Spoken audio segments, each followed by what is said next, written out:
আমার বন্ধু বান্ধব যত আছে, আমার পাশে গ্রাম হিন্দু, পান্তা ভাত খেয়ে একটু ঘুমাবো। আর আমরা সারাদিন দাদা পোল শুরু হয়, ইভিএম মেশিন সিল করে তারপরে বাড়ি আস। আপনি একটা হিন্দু বুথে 1000 বুথের পোল দেখুন, হয় 60% না 65, ম্যাক্সিমাম 70। আপনি 80%, 82%, 85%, 88%। গুজরাটে যারা থাকে, বাইরে যারা থাকে, 10 দিন 15 দিন আগে তাদেরকে ফোন পেতে কেউ বলে পয়সা নেব না, আমি এটা কি ধর্মীয় কোনো প্রতিষ্ঠান থেকে এই ফোনগুলো চলে যায়? ধর্মীয় প্রতিষ্ঠান থেকে না, ব্যক্তিগত রিলেশনে, ব্যক্তিগত সক্রিয় সম্পর্কের ছেড়ে সেখানে তাদেরকে আন্তরিকতার সঙ্গে আনানো হয়। হিন্দুরা সেটা আসে না বাংলায়, মানে গুজরাটের হিন্দু যারা আছে তাদের সংখ্যাটা, পার্সেন্টেজটা কম দাদা। হিন্দু বুথে 60 থেকে 70% এর বেশি পোল হয় না। মুসলিম বুথে 80 থেকে 88 পর্যন্ত পোল হয়। হিন্দুরা আপনার কথায় অলস, মানে হিন্দুরা ভোটের দিন ঘুমিয়ে থাকে আর আপনি সকাল থেকে রাত অবধি আপনার সম্প্রদায়ের ছেলেদের দিয়ে ভোটটা করান, তাই তো? একদম প্রমাণ করে দেবো আপনাকে থিওরি।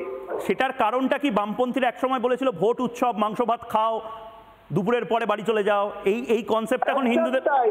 সাবাস, ভোটটা আসলে উৎসব না, ভোটটা যুদ্ধ। তার মানে ভোটটা আসলে উৎসব না, ভোটটা যুদ্ধ। তার মানে ভোটটা উৎসবের মেজাজেই করে। আমরা যাদের সঙ্গে মিশি, যাদের সঙ্গে রাজনীতি করি। আপনিও দুষ্টুমি কম করেন না। তৃণমূলের হিন্দুদেরকে কেন বোঝান না এটা? তারাও তো তার মানে পান্তা ভাত খেয়ে ঘুমিয়ে পড়ে। ও দাদা, তারা কথাই শুনবে না।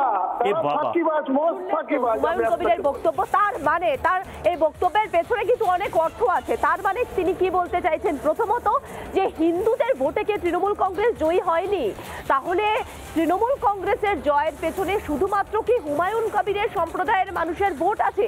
হিন্দুরা তৃণমূল কংগ্রেসকে ভোট দেয়নি। কারণ এই বিষয়ে বিরোধী দলনেতা শুভেন্দু অধিকারী ঠিক কি বললেন? না না, অশান্তি টশান্তির এখন কোনো কিছু একতরফা হবে না। ওটা সরস্বতী পুজোয় প্রমাণ হয়ে গেছে, রামনবমীতে প্রমাণ।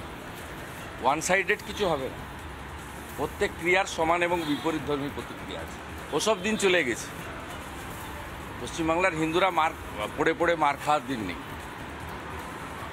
ইট যে ছুটবে তাকে পাটকেল খেতে হবে। অর্থাৎ হিন্দু ঐক্যের জোর যেটা দিল্লি দেখিয়েছে, যেটা হরিয়ানা দেখিয়েছে, যেটা মহারাষ্ট্র দেখিয়েছে, বাংলাতে এবার সেটাই দেখাতে হবে বললেন বিজেপি নেতা দিলীপ ঘোষ। কি বললেন শোনাবো।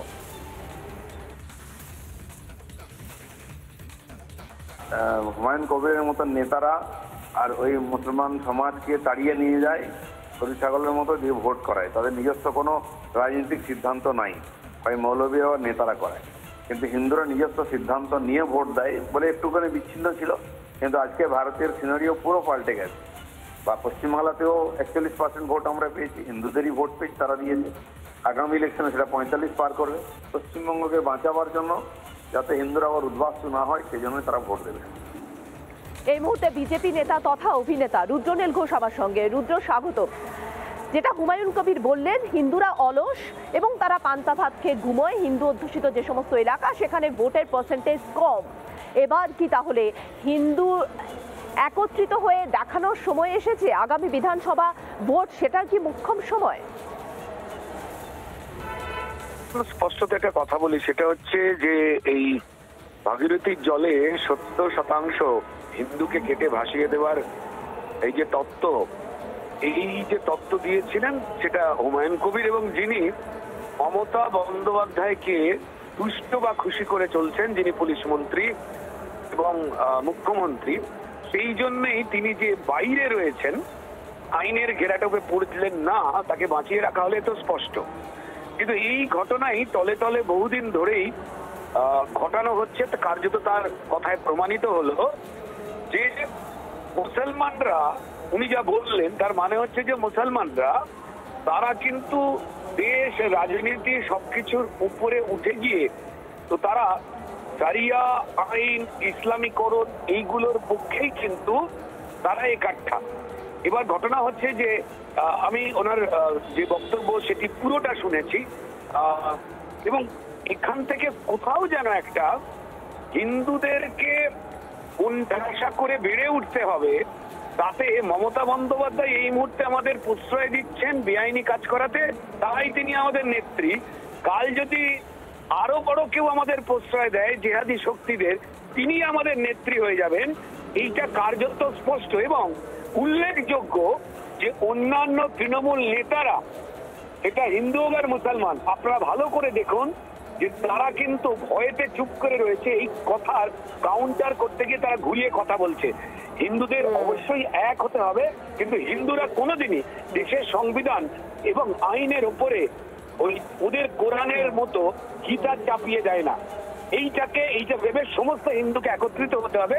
যারাই অসভ্য, তিনি যে কোনো ধর্মেরই মানুষ হোক, যারাই উগ্রবাদী, তাদের বিরুদ্ধে এক হতে হবে। মানে আপনি বলতে চাইছেন যেমনটা দিল্লি, হরিয়ানা, মহারাষ্ট্রে যেরকম কাটেঙ্গে তো বটেঙ্গে যে বিষয়টা সামনে এসেছিল, যে স্লোগান সামনে এসেছিল, তারপর হিন্দু ঐক্য দেখা গিয়েছিল, সেটাই বাংলায় আনতে হবে। ধন্যবাদ রুদ্র। নানা ধরনের কন্টেন্ট দেখার জন্য লাইক করুন, শেয়ার করুন আমাদের ফেসবুক পেজ, সাবস্ক্রাইব করুন আমাদের ইউটিউব চ্যানেল। পাশাপাশি অন্যান্য ব্রেকিং নিউজের জন্য অবশ্যই চোখ রাখুন রিপাবলিক বাংলায়।